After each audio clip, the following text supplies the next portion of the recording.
mega love shoutout sa lahat na nandito sa aking live premiere. For today is about in celebration of Feast of Mother Perpetual Health last June 15.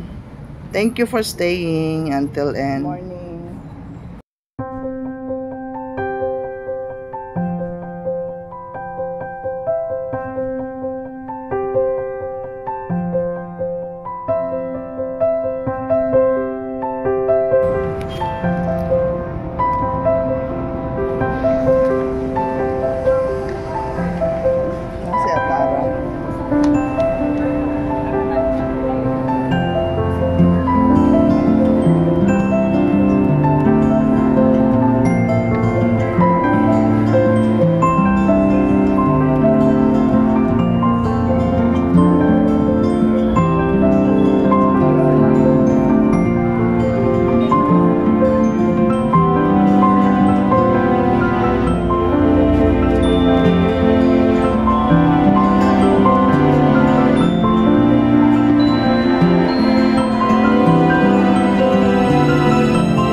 Usab may alam na tumisa alang sa pagkabuling mga intensyon.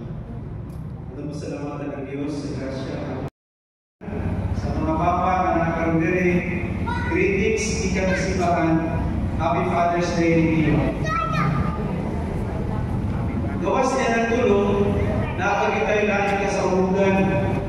Karong bibuhag sa ulog ni ini kapilya, dire ang piyesta ni Maria isip inahan sa kanunay panaba.